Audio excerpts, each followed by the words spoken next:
Hi friends అందరికీ ఈ వీడియోలో డివిడెండ్స్ అంటే ఏంటో తెలుసుకుందాం.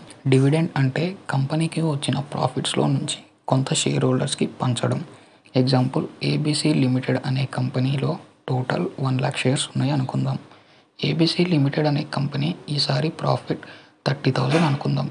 ఇప్పుడు ఈ 30,000 మొత్తం కూడా షేర్ హోల్డర్స్కి పంచకుండా కొంత కంపెనీలోనే ఉంచి మిగిలింది షేర్ హోల్డర్స్కి పంచుతారు. ఒక 10,000 కంపెనీ దగ్గర ఉంచి మిగిలిన 20,000 షేర్ హోల్డర్స్కి ఇద్దామని బోర్డ్ ఆఫ్ డైరెక్టర్స్ డిసైడ్ అయ్యారు అనుకుందాం.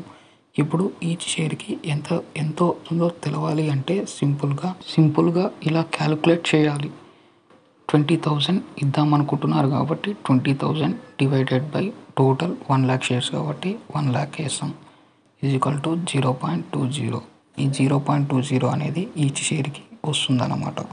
ఇది జస్ట్ డివిడెండ్ అంటే ఏంటో తెలుసుకోవడం కోసం మాత్రమే ఇలా చెప్పాను.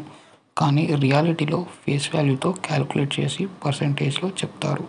235%, 535% అండ్ 1000% అని ఇలా చెప్తారు. డివిడెండ్ని రియాలిటీలో ఎలా క్యాలిక్యులేట్ చేస్తారో తెలుసుకోవాలనుకుంటున్నా లేదా స్టాక్ మార్కెట్పై బేసిక్స్పై నాలెడ్జ్ పెంచుకోవాలనుకుంటున్నా కామెంట్ చేయండి. ఆ వీడియో తప్పకుండా చేస్తాను. అండ్ సబ్స్క్రైబ్ చేసుకోవడం మర్చిపోకండి. Thank you all.